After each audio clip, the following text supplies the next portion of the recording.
오늘 하나님이 주신 말씀은 마가복음 1장 2절에서 15절 말씀입니다. 신약성경 53쪽 마가복음 1장 2절에서 15절 말씀 봉독할 때 하나님의 음성을 듣는 시간 되시기 바랍니다. 선지자 이사야의 글에 보라 내가 내 사자를 내 앞에 보내노니 그가 내 길을 준비하리라. 광야에 외치는 자의 소리가 있어 이르되 너희는 주의 길을 준비하라. 그의 오실 길을 곧게 하라. 기록된 것과 같이 세례 요한이 광야에 이르러 죄사함을 받게 하는 회개의 세례를 전파하니 온 유대 지방과 예루살렘 사람이 다 나아가 자기 죄를 자복하고 요단강에서 그에게 세례를 받더라. 요한은 낙타털 옷을 입고 허리에 가죽띠를 띠고 메뚜기와 석청을 먹더라. 그가 전파하여 이르되 나보다 능력 많으신 이가 내 뒤에 오시나니 나는 굽혀 그의 신발끈을 풀기도 감당하지 못하겠노라. 나는 너희에게 물로 세례를 베풀었거니와 그는 너희에게 성령으로 세례를 베푸시리라. 그때 예수께서 갈릴리 나사렛으로부터 와서 요단강에서 요한에게 세례를 받으시고 곧 물에서 올라오실새 하늘이 갈라짐과 성령이 비둘기같이 자기에게 내려오심을 보시더니 하늘로부터 소리가 나기를 너는 내 사랑하는 아들이라 내가 너를 기뻐하노라 하시니라. 성령이 곧 예수를 광야로 몰아내신지라. 광야에서 40일을 계시면서 사탄에게 시험을 받으시며 들짐승과 함께 계시니 천사들이 수종들더라. 요한이 잡힌 후 예수께서 갈릴리에 오셔서 하나님의 복음을 전파하여 이르시되 때가 찼고 하나님의 나라가 가까이 왔으니 회개하고 복음을 믿으라 하시더라. 아멘. 우리 올 한 해 우리 표를 한번 같이 외쳐보도록 하겠습니다. 시작. 하나님의 아들 예수 그리스도 복음의 증인으로 살자. 아멘. 제가 하나님의 아들, 그러면 여러분들이 예수 그리스도 복음의 증인으로 살자. 한 명의 생명을 살리자. 여러분들이 외쳐주시면 됩니다. 하나님의 아들, 복음의 한 명의 생명을 살리자. 아멘. 우리 지난주 하가다 말씀 요한복음 1장 4절 14절 한번 읊조려 보겠습니다. 그 안에 생명이 있었으니 이 생명은 사람들의 빛이라. 말씀이 육신이 되어 우리 가운데 거하심에 우리가 그의 영광을 보니 아버지의 독생자의 영광이요 은혜와 진리가 충만하더라. 아멘. 이번 주 하가다 말씀은 마가복음 1장 1절하고 15절입니다. 같이 한번 읊조려 보겠습니다. 하나님의 아들 예수 그리스도의 복음의 시작이라. 이르시되 때가 찼고 하나님의 나라가 가까이 왔으니 회개하고 복음을 믿으라 하시더라. 아멘. 올해 말씀을 준비하면서 여러분들의 신앙생활이 한 명의 생명을 위해서 정말 복음의 증인으로 살아가는 삶을 소망하고 살아가는 한 해가 되어지기를 주님의 이름으로 축원합니다. 그러한 삶을 한번 살아보자라는 거예요. 나를 위해서 신앙생활을 했고 내 자녀를 위해서 신앙생활을 했다면은 하나님을 모르는 그 한 생명을 위해서 내 가족이 될 수도 있고 내 이웃을 위해서 한 생명을 살려내고 그 복음 안에서 살아가는 그 아름다움이 저와 여러분이 증인이 되어져서 살아가는 삶. 막 복음을 전하고 막 이런 게 아니고 내 안에 복음을 담고 있으면 그 복음이 흘러서 나타나는 삶. 저는 그러한 삶을 소망하고 그러한 삶이 생명을 살리고 그러한 삶 속에 그 복음의 능력이 나타나게 되어지는 것입니다. 말씀을 준비하면서 제가 밥을 먹으니까 몸에 당연히 힘이 나잖아요. 근데 그것은 겉사람을 위해서 살아가는 거더라고요. 좋은 밥을 먹고 좋은 옷을 입고 좋은 데 가서 쉬고 이런 것들은 다 겉사람을 위해서 그냥 마음의 쉼 정도 얻고 살아가는 삶인데 그러면 우리의 속사람, 이 속사람이라는 것은 내 마음 안에 나, 그러니까 겉사람은 이 육신은 내 속사람에 담겨져 있는 나가 끌고 가는 삶이에요. 그러니까 내가 생각한 대로 몸이 따라서 살아가는 삶이다라고 생각을 하시면 돼요. 그러면은 우리의 겉사람은 건강한 것을 먹고 몸의 체질에 맞게 적당하게 먹고 적당하게 운동을 하고 스트레스 받지 않고 쉼을 살면은 된다라는 것을 그냥 이 단순한 원리를 우리는 다 알고 있습니다. 근데 왜 그렇게 살지 못할까? 결국은 내 안에 이 속사람이 건강해야 되는데 이 속사람을 위해서 우리가 먹고 살아온 것들이 너무나도 왜곡이 되어져 있는 것들이 그리고 그 안에 깨끗한 것들을 먹지 못하고 살아왔다라는 거예요. 그러니까 이 속사람이 망가져 있어요. 이 속사람이 힘들어져 있고 이 속사람이 지쳐 있는 거예요. 그러니까 이 지쳐있는 속사람을 채워보려고 무엇인가를 하고 무엇인가를 얻고 무엇인가를 가지고 누군가를 만나지만은 이 속사람이 채워지지 않는다라는 것을 알게 된 거예요. 그러면 이 속사람을 어떻게 건강하게 세워갈까? 근데 원리가 너무 단순한 거예요. 밥을 맛있게 씹어서 먹으면 그것이 힘이 나서 일을 하잖아요. 때로는 힘든 일도 해요. 때로는 불편한 일도 해요. 하나님의 일을 한다라는 게 내 안에 속사람, 하나님의 이 속사람의 생명의 말씀을 먹으면은 그 말씀이 나에게 힘이 되어져서 그 생명의 힘으로 하나님의 일을 할 수 있겠구나. 근데 우리가 이 먹는 말들이 내 안에 들어와 있는 말들이 사람들의 말들, 그것도 다 불편한 말들이 내 안에 들어와 있는 거예요. 가정 안에서 부모님들이 내뱉은 말들이 그것이 얼마나 아픔이고 상처인지조차도 부모도 모르고, 왜요? 그 부모도 그렇게 듣고 그렇게 보고 살아왔기 때문에 그 삶이 전부인 것처럼 살아가는 게 현실이에요. 그래서 요즘에 TV에 보면은 그 어른들을 상담해주는, 그 연예인들을 상담해주는 프로그램도 있고, 그 다음에 아이들을 상담해주는 프로그램이 있어서 너무 감사해요. 왜냐하면 그걸 보게 하는 거거든요. 내가 살아온 삶이 얼마나 왜곡되어져 있는지를 못 보는 거예요. 근데 그 사람들이 보면서 다 눈물을 흘리는 거예요. 왜 눈물을 흘리는가 봤더니 자신이 하고 있는 그 행동이 얼마나 자녀를 아프게 하고 있고 내가 하고 있는 행동이 얼마나 주변 사람들을 힘들게 하고 있는지를 그렇게 아파보고 힘들어가고 그렇게 살아가고 있는 그 사람들이 보면서 울기 시작하는 거예요. 그러면은 그렇게 내 생각대로 내 방법대로 살아가는 그런 삶의 모습이 내 가족이 힘들고 내 자신이 제일 힘들어요. 제 자신이 제일 힘들어요. 근데 그 내 자신이 힘든데 그 힘든 것조차도 몰라요. 이게 힘든 삶이구나. 이게 너무 가슴이 아픈 현실이에요. 그렇게 힘들게 살아가는데도 이것이 힘든 삶인 걸 내 자신이 인지를 못하는 거예요. 왜요? 그것이 전부거든요. 그 인생에는. 가슴이 좀 많이 아파요. 그러한 삶을 보면. 그러면 하나님을 믿고 하나님의 자녀가 되어져서 우리 가운데 하나님의 아들 예수 그리스도가 들어와서 복음이 내 안에 머물러서 살아가는 삶의 모습은 이건 지극히 바뀌어야죠. 변화되어지는 게 지극히 당연하죠. 왜냐하면은 여러분 내가 음식을 먹는데 그 음식이 내 몸에 들어와서 힘이 안 나면은 몸에가 문제가 있는 거예요, 없는 거예요? 당연히 문제가 있는 거예요. 여러분 하나님의 말씀을 듣고 교회를 다니는데 내 생각이 안 바뀌고 언어가 안 바뀌고 삶이 안 바뀐다. 여러분 이게 문제가 있는 거예요, 없는 거예요? 당연히 문제가 있는 거예요. 몸이 이게 문제가 있는 거예요, 문제가. 그 상태로 살면은 누가 제일 손해고 아픔이냐면 자기 자신이 제일 손해예요.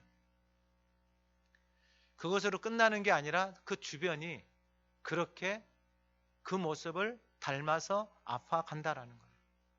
하나님이 이렇게 살면 안 되잖아요. 그러면서 하나님이 가르쳐 주신 게 뭐냐면은 이 안에 있는 속사람이 다 망가져 있어요.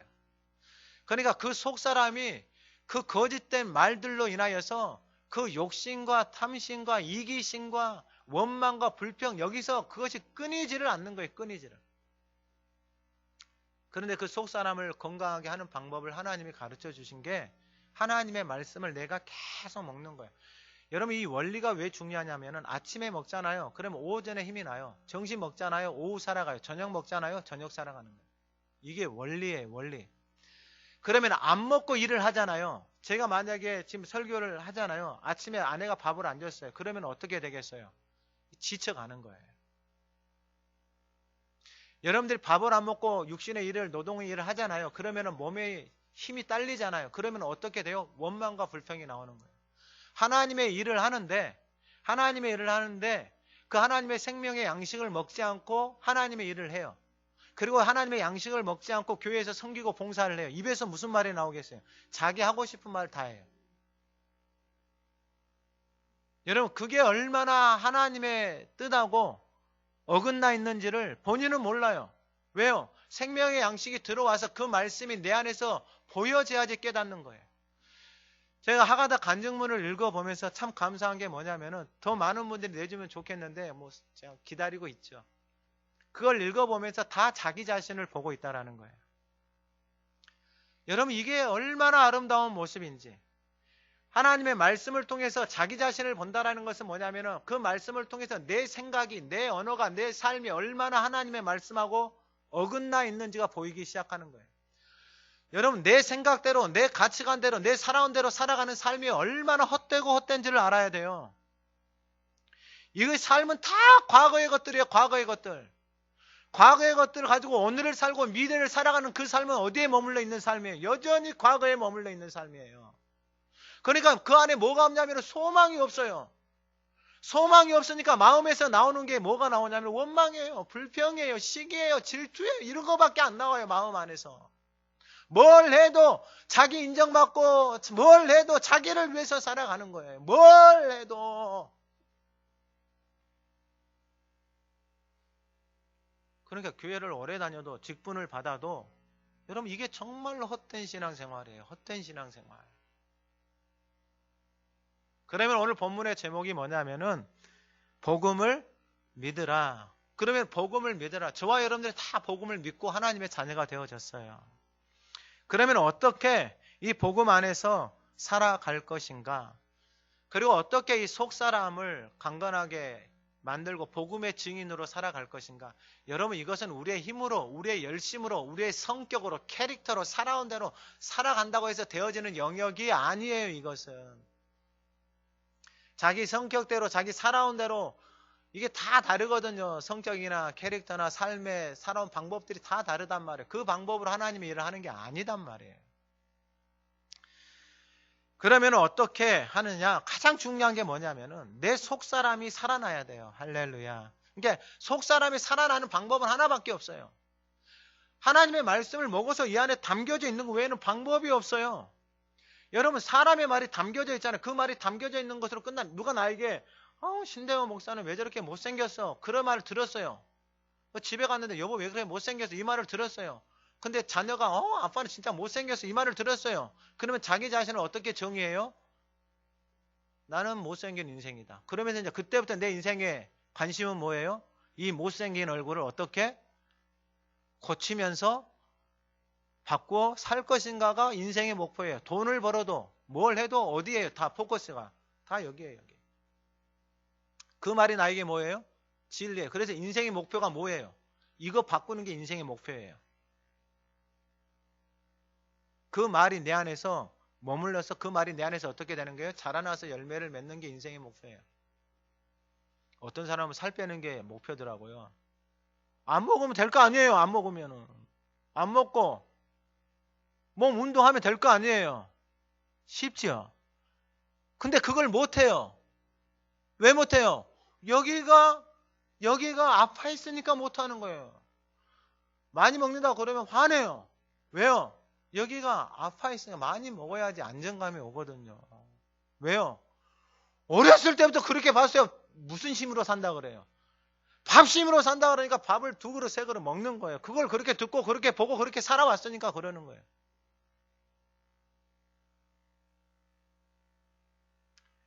자, 그러면은 예수님이 뭐라고 말씀하시냐면은 사람이 떡으로만 살 것이 아니고 하나님의 의로부터 나오는 모든 말씀으로 살 것. 그러니까 여러분 이 말씀이 왜 중요하냐면 사람은 하나님의 자녀가 되어져서 복음이 내 안에 들어왔잖아요. 그 존재는 더 이상 떡으로 사는 존재가 아니에요. 여러분 떡 먹으면 좋은 떡 먹으면 어디가 힘이 나요? 육신이 힘이 나요. 그럼 육신이 힘이 나면 그 힘을 가지고 뭐 하겠어요? 육신을 위해서 사는 거예요.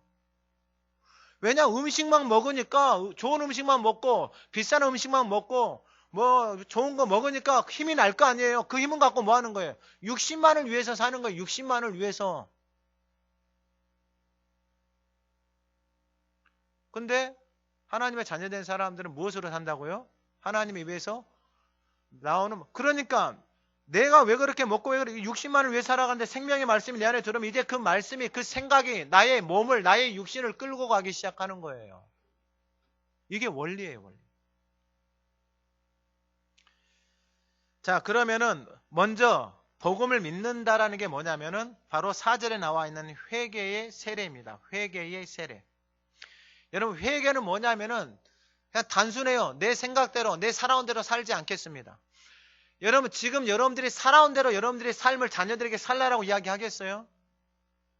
여러분들이 생각하고 여러분들이 살아온 그 삶을 자녀들에게 살라고 하겠냐고요? 여러분들의 생각, 여러분들의 삶의 가치관, 방법대로 살라고 하겠냐고요? 이 회개라는 게 뭐냐면 돌아가는 거예요. 누구 앞으로 돌아가는 거냐면 하나님 앞으로 돌아가는 거예요. 쉽게 말하면 하나님 말씀 앞에 돌아가는 거예요. 여러분 하가자를 하는 것은 뭐냐면 그 말씀을 통해서 누구를 보는 거냐면 나를 보는 거예요. 나를. 끊임없이 나를 보는 거예요. 끊임없이. 그게 회개예요. 회개. 내 옛사람을 벗어버려야지만 인생에 소망이 있는 거예요. 내 옛 생각을 벗어야지만 그 인생에 소망이 있는 거예요. 그 생각은 다 과거의 것들이기 때문에. 근데 그게 안 벗겨져요. 안 벗겨져요. 정말로 지독스럽게 안 벗겨져요. 죽어가고 있는데도 안 벗겨져요. 눈에 뻔히 보이는데도 안 벗겨져요. 이게 얼마나 무서운지를 알아야 돼요. 그러면은 이 회개의 세례가 일어난 인생은 복음을 믿고 살아갈 수밖에 없어요. 왜냐하면 회개라는 건 더 이상 내 생각대로 내가 주인의 자리에서 내려온 거거든요. 그래서 사람들 앞에서 회개라는 게 뭐냐 물속에 들어갔다 나오는 거잖아요. 나는 죽고 이제 내 안에 누가 사시는 거예요? 그리스도가 사시는 거예요. 그래서 갈라디아서 2장이 내가 그리스도와 함께 십자가 못 박혔나니 그런 이유가 내가 사는 것이 오직 내 안에 그리스도께서 사시는 거. 이제 내가 육체 가운데 사는 것은 육체를 가지고 살아가는 것은 나를 사랑하사 나를 위해 자기 자신을 버리신 하나님의 아들을 믿는 믿음 안에서 살아가는 삶의 고백을 할 수밖에 없어요. 이게 원리예요. 원리. 말씀이 거하면 그 말씀이 내 삶을 끌어가는 원리예요. 회개의 세례를 받았다라는 것은 뭐냐면 더 이상 내 생각대로 내 방법대로 살지 않는다라는 거예요. 그런 사람들은 하나님 앞에 가서 하나님의 말씀을 속사람을 위해서 날마다 먹고 살아갈 수밖에 없는 존재예요. 먹었다 안 먹었다 여러분 몸이 어떻게 돼요? 망가져요. 영적으로도 병들어요. 그러면은 오늘 본문 2절에 선지자 이사야는 주전 8세기 사람이에요. 그러면 지금 세례 요한에게 이 말씀이 세례 요한이 담고 이 말씀을 가지고 살아가는 거예요. 그러니까 이사야 선지자를 통해 했던 말씀이 누구 안에 머물러 있는 거예요? 세례 요한 안에 그 말씀이 머물러 있는 거예요. 할렐루야. 그러니까 여러분 이게 복이에요. 그 말씀이 머물러 있으니까 세례 요한의 삶을 누가 끌어가는 거예요? 그 말씀이 끌어가는 게 하나님이 그 인생을 끌어가는 거예요. 여러분 하나님이 끌어가는 인생을 어찌 아름답지 않다라고 말할 수 있겠냐고요. 아니 우리의 생각대로 우리가 배운 지식과 경험을 가지고 어떻게 내 인생을 끌어가요? 다가오지 않는 미래, 내가 가보지 않는 미래를 어떻게 내가 그걸 결단하고 그렇게 갈 수 있겠냐고요. 근데 세례 요한이 그렇게 외치는데 이사야 40장 3절 이하에 이렇게 외쳐요. 그 말씀이 보라 내가 이 사자를 내 앞에 보내노니 그가 내 길을 준비한다. 광야에 외치는 자의 소리가 있어 이르되 너희는 주의 길을 준비하라. 그의 오실 길을 곧게 하라. 근데 그 길을 어디서 준비하냐면은 광야에서 준비하는 거예요. 근데 이 세례 요한의 집안은 제사장의 집안이에요. 근데 그가 광야에서 주님의 오실 길을 준비해요. 그래서 세례 요한이 광야에서 그 주님의 오실 길을 준비하는데 6절에 보니까 요한은 낙타 털옷 입고 허리에 가죽띠 띠고 메뚜기와 석청을 먹더라. 이게 세례 요한의 삶이에요. 그리고 세례 요한이 이게 빨리 이게 죽는단 말이에요. 그런데 그가 이사야 40장 이하의 이 말씀, 이사야 선지자를 통해서 말씀하시면서 이사야 선지자가 그 뒤에 말씀하시는 게 뭐냐면 40장 6절에 말하는 자의 소리여 이르되 외치라 대답하되 내가 무엇이라 외치리까. 그러니까 하나님의 말씀이 그 이사야 선지자를 통해서 말씀하실 때 뭐라고 외칩니까? 라고 하니까 이르되 모든 육체는 풀이요 그의 모든 아름다움은 들의 꽃과 같다. 그러니까 모든 육체는 뭐냐면 풀이다 이 말이에요. 그리고 그의 모든 아름다움은 들의 꽃과 같다. 그러니까 풀은 7절에 마르고 꽃은 시들문. 왜 풀이 마르고 꽃이 시든가를 여호와의 기운이 그 위에 불었다라는 거예요. 왜 풀이 마르고 꽃이 시든가 봤더니 여호와의 기운이 그것을 딱 뭐 하는 거예요? 막고 있는 거예요. 그러면은 여호와의 기운이 막고 있다라는 게 뭐냐면은 결국 그 인생이 다 풀이고 꽃처럼 없어지는 거예요. 그런데 인생을 보면은 말씀하고 똑같아요. 우리가 지금 살아가고 있지만은 결국은 다 어떻게 되냐면은 뭘 먹고 마시고 가져도 다 인생은 다 죽게 되어진 것이 이치예요. 그러면은 복음이라는 것이 뭐냐면은 예수님이 이 땅 가운데 오셔서 우리 가운데 전해주신 게 뭐냐면은 영원한 생명. 나를 믿는 자는 무엇을 얻는다라는 거예요? 영원한 생명을 얻는다라는 거예요.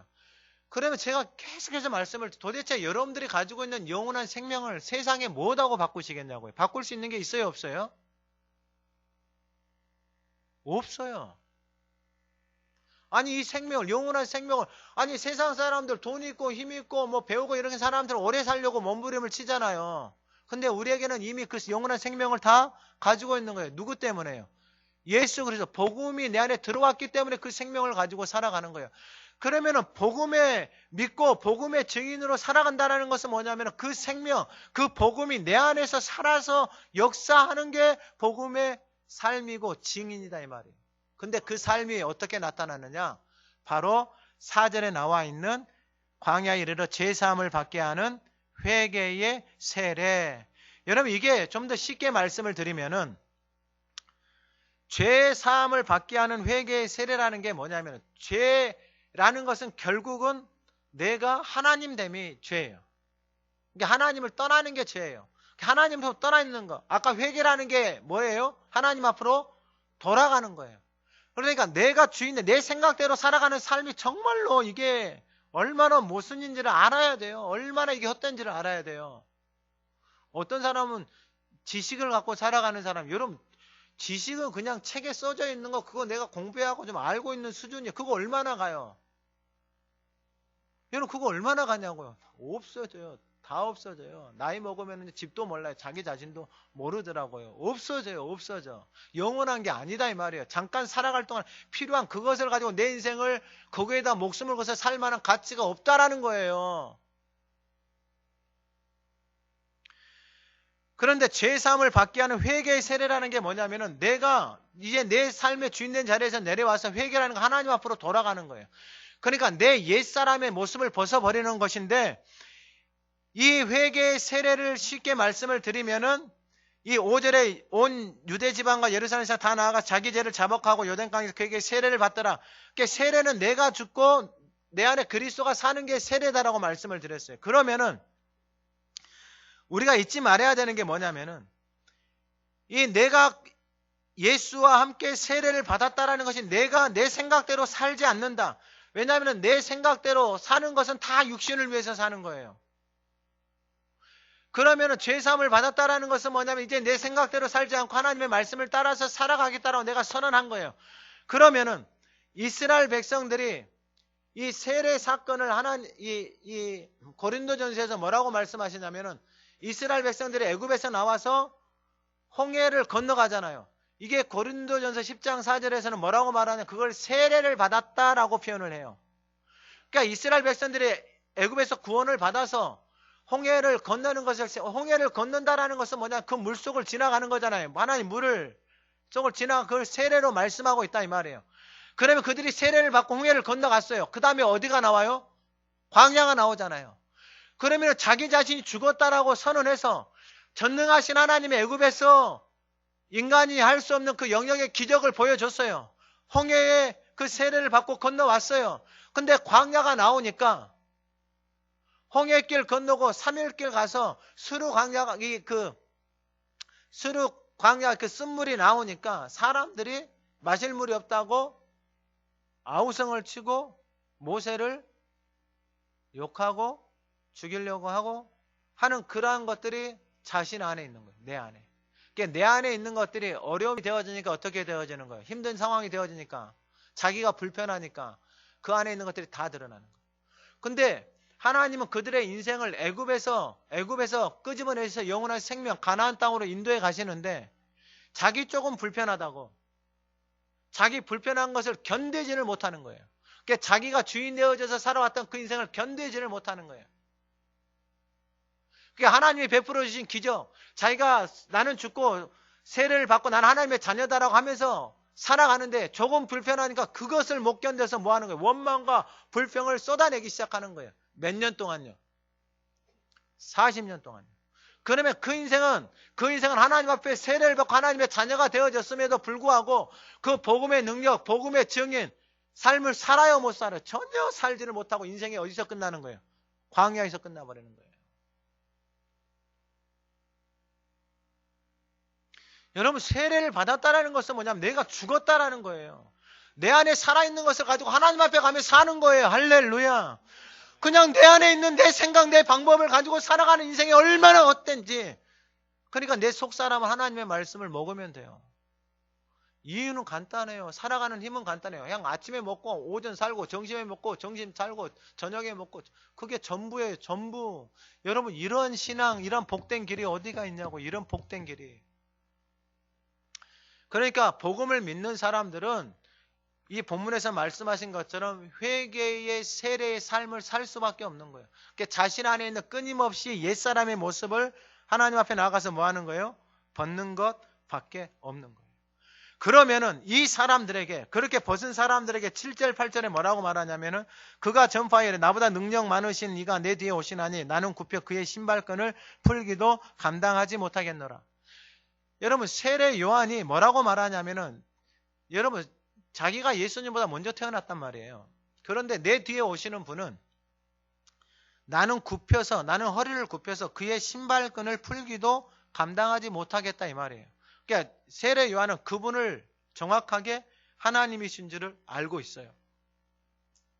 그리고 자신이 하나님의 자녀됨의 정체성을 알고 있어요. 그러니까 그 인생이 세례 요한이 30의 짧은 인생을 살고 가요. 근데 그것도 외치는 시간은 정말 얼마 되어지지 않아요. 그 생을 살고 가지만은 그 인생이 자기 뒤에 오시는 분이 어떠한 분이신지를 정확하게 알고 있고 그분의 신발끈조차도 풀 수 없는 존재인 거. 왜냐하면 풀처럼 시들시들하고 꽃처럼 없어져 버릴 인생인 것을 알거든요. 나라는 인생이 여러분 육신을 위해서 살아가는 인생, 여러분들 살아보시면은 나이 드시고 이렇게 보시면 삶이 특별한 게 없어요. 여러분 인생이 특별한 게 없다고요. 자고 일어났는데 뭐 할 게 없어요. 그래서 낙이라는 게 뭐예요? 돈 좀 꼬불쳐 놨다가 손자 손녀들 오면 죽어. 없으면 그냥 자기 그냥 취미생활 하다가 인생 끝나는 게 전부예요. 전부. 근데 사도행전에 보면은 주의 성령, 진리의 성령이 자녀들은 예언하고 청년들은 환상을, 아비들은 꿈을 꾼다 그랬잖아요. 이게 맞아요. 맞아. 왜냐하면 나이를 먹으면 먹을수록 그 안에 꿈이 있는 거예요. 왜요? 하나님의 말씀이 그 안에 많이 거해 있잖아요. 그 속사람이 살아있잖아요. 그러니까 나이를 먹으면 먹을수록 그 안에서 뭐가 나오냐? 꿈이 나오고 소망이 나오는 거예요. 영원한 하나님에 대한 소망이 그 안에서 넘쳐 흐르는 거예요. 그래서 입만 열면 그 이야기가 나올 수밖에 없는 구조예요. 아, 왜 늙은이들이 꿈을 꾸는지 이게 이해가 되어지는 거예요. 여러분 그 인생이 얼마나 아름다워요. 이것처럼 아름다운 인생이 어디가 있냐고요. 여러분 그 인생을 보고 주변에 있는 가족들이 친지친데 무엇을 보겠어요? 야, 우리 엄마, 우리 아빠 나이를 드실수록 야, 그 꿈을 꾸고 소망을 품고 살아가는 그 모습을 보는 거예요. 그러면 그 모습을 뭐 하는 거예요? 자녀들이 보고 야, 저걸 사모하고 저 길을 가고 싶어 하는 거예요. 이게 복음을 믿고 복음의 증인으로 살아가는 삶의 모습이에요. 그러면은 8절에 뭐라고 말하냐면 그가 나는 너희에게 물로 세례를 베풀었다. 그러니까 물로 세례를 베풀었다 그랬어요. 요한은 물로 세례를 베푸는, 그래서 주님이 오실 길을 준비한 거예요. 근데 내 뒤에 오시는 분은 너희에게 뭐라는 거예요? 성령으로 세례를 베풀어 주신다라는 거예요. 여러분, 이게 무슨 말이냐면은, 성령으로 세례를 베푼다라는 것은 뭐냐면은 진리의 성령님이 그 인생을 끌어가는 거예요. 그러면은 보세요. 이스라엘 백성들이 애굽에서 나오고 홍해를 건너서 광야로 갔잖아요. 근데 그 광야에서 진리의 성령, 성령의 세례, 진리의 성령의 세례를 받고 살아가는 것이 아니고 육신으로는 세례를 받았는데 여전히 누구의 생각대로, 자기 생각, 자기 방법대로 광야를 살아가고 있는 거예요. 그러니까 광야를 자기 생각과 자기 방법으로는 벗어날 수가 없어요. 근데 하나님이 왜 그 인생을 붙들고 있어요? 하나님이 사랑하시니까. 여러분, 그 인생 가운데 하나님이 구름기둥, 불기둥을 거두어 버리시잖아요. 그러면 그 인생은 어디서 끝나요? 광야에서 며칠 안에 끝나요, 인생이. 그럼에도 불구하고 하나님이 구름기둥을, 불기둥을 거두지 않는 이유는 뭐냐면 기다리시는 거예요. 그게 하나님의 사랑이에요. 이 사랑을 알고 나니까 그냥 왜 하나님이 Great Patient를 말씀하셨는지를 깨닫게 되어지는 거예요. 이 기다림이라는 게, 하나님 앞에서 이 기다림이라는 게, 왜 Great라는 단어를 썼는지 이게 이해가 되어지는 거예요. 내 생각으로, 내 방법대로 되어지지 않는다는 것을 하나님이 철저하게 가르쳐 주시고 깨닫게 해주시는 거예요. 사람의 변화, 하나님의 사람으로, 복음의 증인으로 살아가는 것은 나의 영역이 아니다라는 것을 하나님이 가르쳐 주시는 거예요. 여러분, 저도 하나님의 말씀을 먹고, 여러분도 하나님의 말씀을 먹고, 여러분들이 복음의 증인이 되어져서 살아가서 여러분들의 자녀들이, 여러분들의 가정이, 여러분들이 만나는 사람들이 구원받는 일보다 하나님의 기쁨이요 하나님의 영광이 어디가 있겠냐고요. 여러분, 내 잘 먹고 내 잘 사는 거 세상에 널려 있어요, 여러분.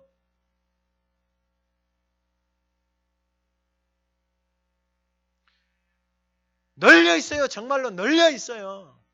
돈 가지고 자기 사놓고 뭐 해놓고 거기에 쉬러 가고 놀러 가고 널려 있다고요. 그러한 삶을 쉬면은 아니요. 그러면 여기서 사도행전 5장 32절에 어떻게 그 진리의 성령으로 세례를 받을까? 하나요, 하나. 우리는 이 일의 증인이요 하나님이 자기에게 순종하는 사람들에게 주신 성령도 그러하니라. 하나님이 자기에게 순종하는 사람. 그러니까 자기에게 순종하는 게 뭐예요? 하나님의 말씀 앞에 순종하는 사람. 그 사람들에게 진리의 성령님이 오시는 거예요. 왜냐하면 마음과 이 겉과 속이 다르지 않다라는 거예요. 여러분, 진리의 성령님이기 때문에 겉이 다르고 속이 다른데 그 안에 진리의 성령님이 거하시면 여러분 어떻게 되겠어요? 이게 너무나도 정확해요. 그래서 진리의 성령님이 그 안에 거하시잖아요. 그러면 이 삶을 한 번만 생각을 해보세요. 지금까지 내 생각대로, 내 방법대로 살아왔던 인생, 지금까지 살아왔어요. 이 삶이 행복하고, 이 삶이 진리 가운데서 걸어가고, 이 삶이 아름다우면 그 삶을 가도 돼요. 그런데 진리의 성령님이 오셔서 그 진리의 성령님이 내 삶을 끌어가기 시작하면은 그 진리의 성령님을 통해서 우리의 삶에 이 복음의 시작, 복음의 증인의 삶을 저와 여러분들이 누릴 수가 있게 되어지는 것입니다. 올 한 해 저와 여러분들이 이 삶을 누릴 수 있기를 간절히 소망합니다. 여러분, 두 번째는 뭐냐면은, 두 번째는 회개하고 그렇게 세례를 받고 살아가는 사람들에게 나타나는 것에 그 실제의 모델을 예수님을 통해서 정확하게 보여줘요. 그게 뭐냐면은, 두 번째가 뭐냐면은 내려오심이에요. 내려오심. 그래서 오늘 본문 10절에 보면은 물에서 올라오신 하늘이 갈라짐과 성령의 비둘기같이 자기에게 내려오심을 보시는, 이게 진리의 성령님이에요. 그 인생 가운데 내려와요. 누구에게요? 물로 세례를 받고 자기를 부인하고 그 진리의 말씀을 담고 살아가는 그 인생에게 진리의 성령님이 오셔서 그를 어디로 가운데로 인도해요? 진리 가운데로, 생명 가운데로 인도해 가시는 거예요. 할렐루야. 여러분, 이것처럼 아름다운 인생이 어디가 있고 이것처럼 행복한 인생이 어디가 있겠어요? 믿음의 사람들, 하나님의 사람들 감옥에 가도 거기서 생명을 살리는 거예요. 노예로 끌려가도 그게 문제가 되어지잖아요. 먼저 예수님이 9절에 예수께서 갈릴리 나사렛으로부터 요단강에 요한에게 세례를 받으시고, 예수님이 요한에게 세례를 받으셨다라는 것은 뭐냐면은 마태복음에서 모든 의를 이루는 것이 합당하다. 이 말은 무엇이냐면 요한이 이사야 선지자를 통해서 하신 말씀을 그대로 순종하고 그 말씀 앞에 육신의 모습으로 오셔서 그 모든 하나님의 말씀을 이루는 것이 합당함으로 말미암아 그 말씀 앞에 순종해서 요한에게 가서 예수님이 세례를 받아요. 그러니까 육신의 모습으로 철저하게 순종하고 복종하는 모습을 요한에게 보여주는 거예요. 빌립보서에서 그는 근본 하나님의 본체시다. 그 예수님 자체가 하나님이시에요. 근데 육신의 몸을 입고 오셨잖아요. 그 육신의 몸을 입고 오셔서 요한에게 세례를, 근데 요한은 그 예수님을 뭐라고 생각하고 나는 그분의 신발끈조차도 풀지 못하는 인생인데 자기가 와서 세례를 받으니까 요한이 나는 어떻게 하나님이신 당신에게 세례를 베풀 수 있겠어? 아니다. 하나님의 말씀을 이루는 것이 하나님의 뜻이다. 육신을 입고 살아가는 인생, 내가 이 땅 가운데서 머무는 동안 그 말씀을 이루는 것이 하나님의 뜻이다 하고 요한에게서 세례를 받는 거예요. 그 말씀 앞에서 자기 자신을 딱 드릴 때에, 여러분 그 사건을 드릴 때에 10절에 곧 물에서 올라오시 하늘이 갈라짐과 성령이 비둘기같이 자기에게 내려오심을 보시더니, 그렇게 딱 세례를 받고 물에서 나오잖아요. 그때 성령이 비둘기같이 그 위에 뭐 하시는 거예요? 내려오시는 거예요. 여러분 이 사건이 사도행전 2장 사건이에요. 예수님이 십자가에 죽으시고 부활하시고 없어요. 예루살렘은 예수 믿는 사람들이 지내기에는 상당히 불편한 곳이에요. 근데 부활하신 주님이 제자들에게 뭐라고 말하냐면은 아버지께서 약속하신 것을 이성 예루살렘을 떠나지 말고 뭐 하라라는 거예요? 여러분, 아니 주님! 예루살렘이 지금 우리가 어려움을 당하고 힘들고 사람들이 우리를 째려보고 있고 죽이려고 하는데 왜 예루살렘에서 주님 제가 다 순종할 수 있는데 제가 예루살렘을 좀 벗어나서 저기 가가지고 조용한 데 가가지고 광야 가가지고 동굴 속에 가가지고 기다리라고 하면 주님 제가 편안하게 기다릴 수 있지 않겠습니까? 근데 왜 예루살렘에서? 라고 말할 수 있겠죠. 근데 그 사람들이 그 말씀에 순종해서 예루살렘에서 뭐 하는 거예요? 기다려요. 기다리니까 그 기다리는 곳에 진리의 성령님이 뭐 하시는 거예요? 내려오시는 거예요. 더 이상 상황과 환경을 따라서 인생이 움직이질 않아요. 상황이 어렵고 힘들다라고 해서 그의 삶을 뭐 선택하고 결정하지 않아요. 불편하다고 해서 자기 생각대로 기분대로 자기 감정대로 말하거나 행동하지 않아요. 철저하게 하나님의 말씀을 따라서 살아가는 삶을 그 제자들이 보고 순종하기 시작하는 거예요. 여러분 그 전에는요 다 자기 생각대로 자기 열심대로 주님을 따라다녔어요. 따라다니면서 막 능력도 행하고 주님 제가 기도했더니요 귀신이 나가고 제가 기도했더니요 병이 낫고요. 주님 이러고 있어요. 주님 못 갑니다. 주님 제가 목숨 걸고 맡겠습니다. 주님 제가 하겠습니다. 이건 다 누구의 말이에요? 다 자기 말이에요. 자기 말이에요. 결국 인생이 어디로 가요? 인생이 다시 고기 잡으러 갔어요. 여러분 그 인생 가운데 주님 안 찾아갔으면 그 인생은 거기서 실패감과 사람들의 시선과 눈초리 속에서요. 그 인생을 벗어나지를 못해요. 근데 주님이 찾아갔어요. 그리고 내 양을 먹이고 내 양을 치라고 말씀하셨어요. 그 말씀이 들려오기 시작해요. 그리고 순종하는 그들에게 진리의 성령님이 내려오셔서 그들의 인생을 끌어가기 시작해요. 이게 전혀 새로운 인생이에요. 전혀 새로운 인생. 베드로라는 사람은 똑같은데 그가 그 마음 안에 하나님의 말씀을 담고 살아가기 시작하니까 이전에 살아왔던 고기 잡으면서 살아왔던 고기 많이 잡아서 이거 팔아서 뭐 집 사고 땅 사고 이거 잡아서 뭐 하고 이 삶이 아니라 이거 내 삶을 통해서 생명을 살리고 내 삶을 통해서 이 복음의 아름다움을 영원한 생명을 갖고 살아가는 인생의 아름다움을 그의 인생을 통해서 하나님이 뭐 하시는 거예요? 증거하시는 거예요. 그게 바로 진리의 성령님이 내려오신 거예요. 그리고 난 다음에 11절 말씀 우리 같이 한번 읽어봅니다. 시작. 하늘로부터 소리가 나게.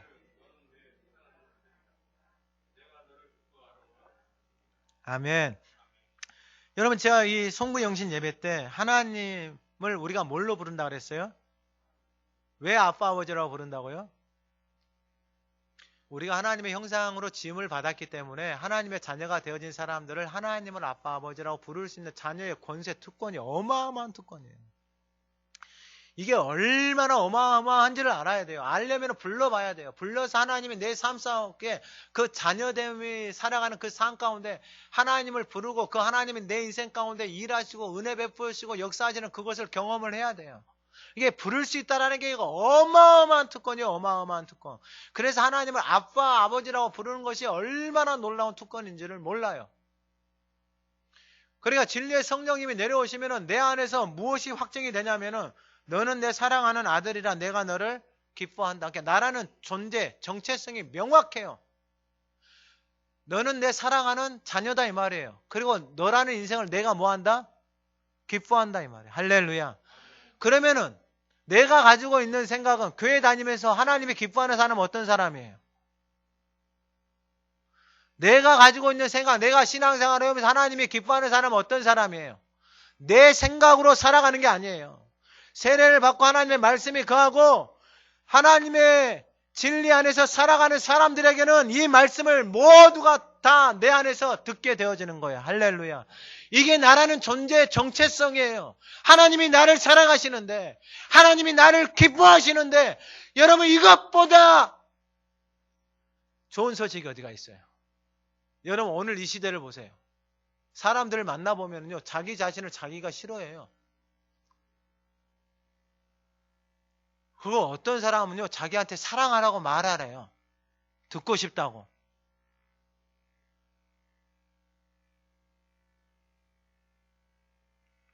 자기 자신조차도 자신이 사랑하지를 못해요. 자기 자신조차도 싫은 거예요.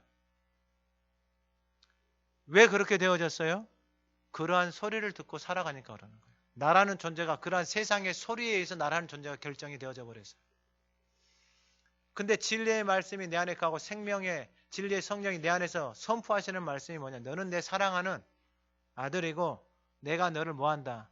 기뻐한다. 여러분 하나님이 사랑하시고 하나님이 기뻐하시는 자녀를 로마서 8장 이후에 보면 누가 끊을 수가 있어요? 없어요. 복음을 믿고 복음의 증인으로 살아가는 사람들은 이 당당함을 가지고 살아가는 거예요. 올 한 해 하나님이 사랑하시고 하나님이 기뻐하시는 저와 여러분들의 삶이 되기를 간절히 소망합니다. 그거면 충분해요. 그거면. 누가 옆에서 무슨 말을 하더라도 이거면 충분히. 이게 하나님이 하신 말씀이잖아요. 어떻게 하나님이 하신 말씀보다 세상 사람들의 말에 내 인생을 거기에다가 내 인생을 던지냐고요. 바보지, 바보. 바보지, 진짜 바보지. 마지막으로 세 번째는 뭐냐면은 첫 번째가 복음을 믿고 살아가는 사람들이 회개의 세례를 통하여서 하나님 앞에 가는 삶이고, 그러한 인생 가운데 누가 내려오신다고요? 진리의 성령님이 내려오셔서 그 인생 가운데 거하심으로 그 인생의 정체성, 그의 삶을 끌어가세요. 그리고 난 다음에 세 번째가 뭐냐면은 하나님의 나라가 그 안에서 이루어지는 거예요. 할렐루야. 하나님의 나라는 어디에서 이루어진다고요? 내 안에서 이루어지는 거예요. 내 안에서. 그러면 예수님이 마태복음 5장에서 말씀하시는 복에 대해서 말씀하시는 그 첫 번째 복이 뭐예요? 심령이 가난한 자가, 심령이 가난한 자, 내 안에 여기가 가난한 거예요. 왜 여기가 가난하냐면 여기가 너무 아프니까 이 아픈 것을 치료하고 싶고 이 아픈 것을 회복하고 싶고 병들어 있는 것을 고치고 싶어서 가난하게 되어지는 거예요. 그래서 그 사람들이, 가난한 사람들이 누구를 찾아요? 예수님을 찾는 거예요. 그러면 가난한 사람들이 예수님을 찾으니까 그 가난한 심령 가운데 무엇이 임하는 거예요? 하나님의 나라가 임하는 거예요. 근데 여덟 번째 복이 뭐냐면은 의를 위해서 박해를 받는 거예요. 그래, 생명의 말씀이 내 안에 있잖아요. 생명의 말씀이 내 안에 있는데 그 생명의 말씀을 전하는데 그 생명의 말씀을 전하는 사람들을 핍박하고 죽이기 시작해요. 근데 그 생명의 말씀을 담고 의를 위해서 핍박을 받는데 그 안에 뭐가 있다고요? 그 안에 하나님의 나라가 있는 거예요. 여러분 이게 얼마나 아름다운 줄을 보세요. 우리의 인생 가운데 나를 핍박하는데 생명의 복음을 전하는데 핍박하는데 내 안에 뭐가 있다고요? 하나님의 나라가 있다라는 거예요. 여러분, 하나님의 나라가 없이 예전에 옛모습으로 옛사람으로 살아가게 되어지면요, 내 마음대로 안 되는 것을 가지고 핍박하고 분노하고 화내고 시기하고 질투하고 원망했던 인생인데, 이제는 그 인생이 내 자신을 위해서 그렇게 분노하고 화냈던 인생인데 내 마음대로 안 된다고? 이제는 복음이 내 안에 들어오니까 이 복음 때문에 고통을 당해도 내 안에 뭐가 있는 거예요? 하나님의 나라가 있는 거예요. 이게 성장하고 성숙해 가는 과정이에요. 근데 알으셔야 돼요. 하나님의 생명의 말씀을 내 안에 담지 않으면 이건 나이하고는 상관없어요. 신앙, 교회 오래 다닌 거하고는 전혀 상관없어요. 닮아야지만, 내 안에 담아야지만이, 생명의 말씀을 먹어야지만이 내 속사람이 건강해져서 내 속사람이 성장하고 성숙해 가는 거예요. 여러분, 밖에 나가서 나이 많이 먹은 사람 교회 이제 데려오잖아요. 그러면 어린아이예요, 어린아이. 영적으로 정말로 어린아이. 왜요?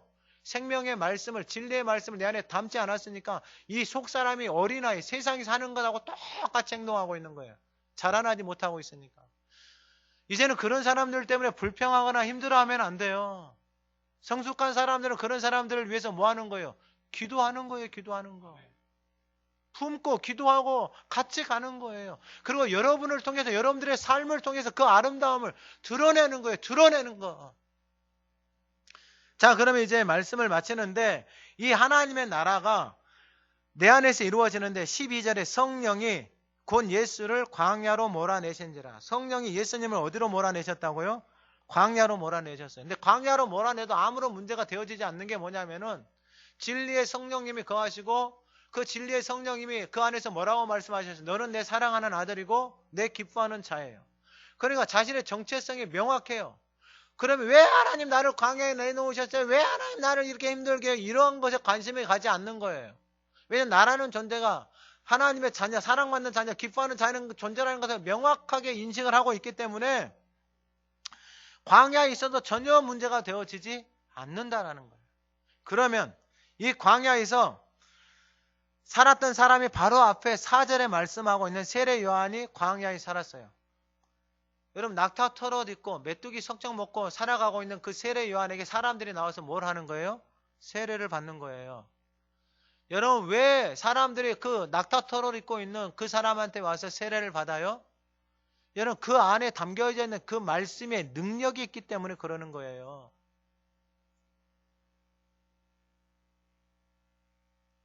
광야에 산다고 해서 인생이 부끄러운 게 아니에요. 내가 가난하고 없이 산다고 못 배웠다고 해서 그게 부끄러운 게 아니에요.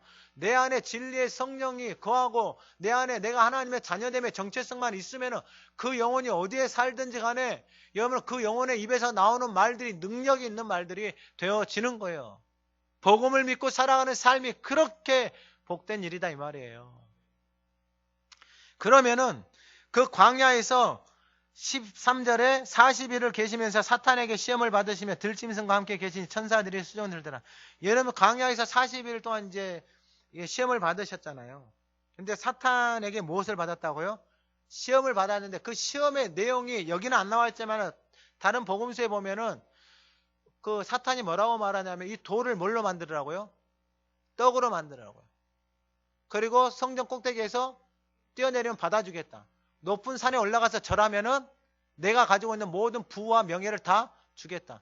여러분, 이 시험이 좋은 시험이에요. 이 시험이 고통스러운 시험이에요. 얼마나 멋진 시험인가 보세요. 돌을 뭘로 만들라고요? 떡으로 만들면은 여러분, 자기 생각으로 경험으로 살아가는 사람들이 주님! 돌로 떡으로 만들면 좋아요, 안 좋아요? 아, 좋잖아요. 농사도 안 지어도 되고 뼈 빠지게 일 안 해도 되고 돌산에 가가지고 돌산을 다 떡으로 만들어 놓으면은 이 돌을 가지고 떡으로 만들어서 나누어 주면은 수많은 인생들이 먹고 가난과 아픔에서 해결이 되어져서 돌을 떡으로 만들어야 돼요, 안 만들어야 돼요? 주님, 만들어야 돼요, 안 만들어야 돼요? 만들어야죠. 얼마나 합리적이고 얼마나 논리적이고 얼마나 지극히 합당한 말이에요. 향유를 갖고 예수님 발에 와서 보니까 가룟 유다가 옆에서 이 가시나야 이거 팔아가지고 가난한 사람들에게 나누어 주면은 얼마나 많은 사람들이 그 가난을 해결하고 먹는데 네가 뭔데 예수님 발에다가 향유를 부어. 멋진 말이에요, 안 멋진 말이에요? 예? 얼마나 멋진 말을 하냐고요. 여러분, 이게 내 생각을 가지고 살아가는 인생의 모습이에요. 여러분, 결국 그 인생 뭐 하고 살아요? 그 인생, 그렇게 말만 뻔지르게 하는 인생이 어떻게 되냐고요. 여러분, 그게 얼마나 독인지를 모르는 거예요.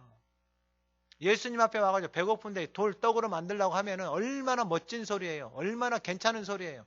교회 안에서도 이런 소리 하는 사람들 얼마나 멋지다 그래요. 그게 독인지를 모르는 거예요. 독인지를. 병들어서 어떻게 돼요? 죽게 되어지는 거예요. 성전에서 뛰어내려요. 얼마나 멋져요. 밑에서 사뿐하게 받아준대요. 여러분, 절 한 번만 하면은, 절 한 번만 한 부와 명예를 다 준대요. 여러분들 자녀들 출세시켜주고, 여러분들 평생을 살 돈을 다 준대요. 그럼 주님을 부인하겠어요? 안 부인하겠어요? 주일날 한 번 빼고 가가지고, 사람들하고 가가지고 그렇게 한 번만 하면은, 그렇게 준다는데 하겠어요? 안 하겠어요? 안 하는 인생이 바보죠. 바보. 그게 사탄의 유혹이에요. 그게 사탄의 시험이에요. 그 사탄의 시험을 예수님이 이기는 방법은 하나예요. 하나. 하나님의 생명의 말씀이 그 안에 있으므로 선언하는 거예요. 돌 떡으로 만들라고 하니까 뭐라고 말하는 거예요? 사람이 떡으로만 사는 존재 아니다 라고 명확하게 선언하시는 거예요. 성전 꼭대기에서 뛰어내리라고 하니까 뭐라고 예수님이 말씀하시는 거예요? 밑에서 받쳐진다 하니까 여러분 뭐라고 말씀하시는 거예요?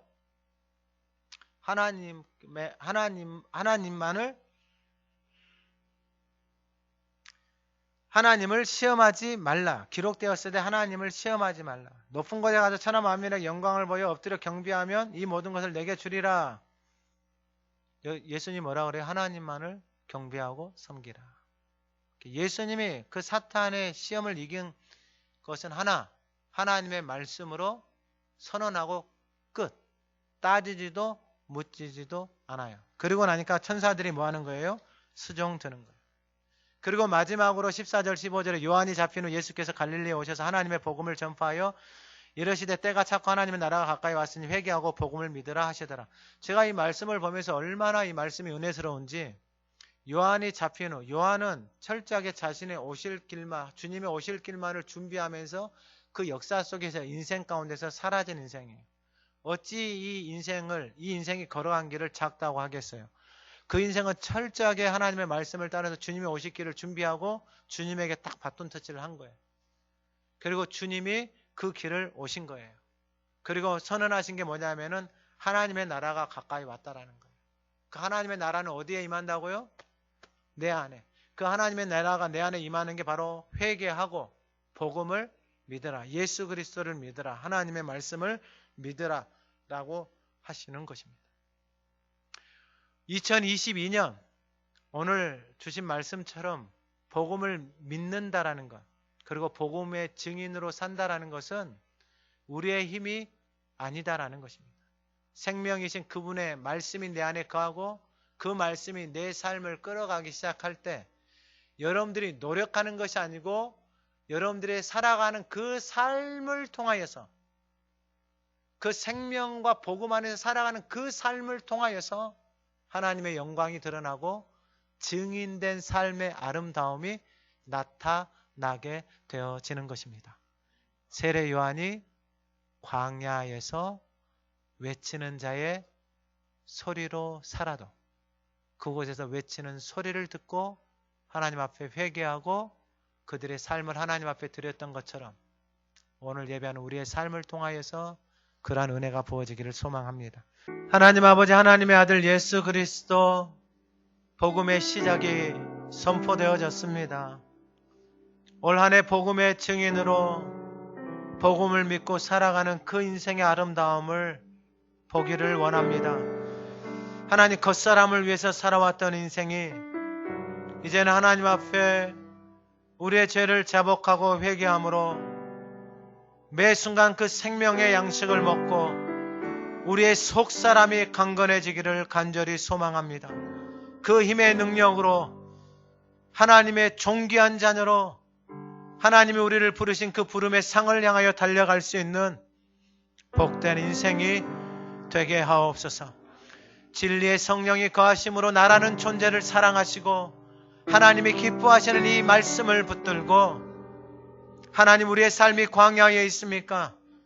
그럼에도 불구하고 하나님 넉넉히 승리하는 인생이 되어져서 그들의 삶이 걷는 모든 곳에 그 광야에 꽃이 피고 샘물이 솟아나는 하나님의 나라가 오늘 예배하는 복된 성도들을 통하여서 올 한 해 이루어지게 하옵소서. 그들의 가정에, 그들의 삶에, 직장에, 자녀들에게, 가문의 이 재단에 나타나는 한 해가 되게 하옵소서. 예수 그리스도의 이름으로 기도드립니다. 아멘.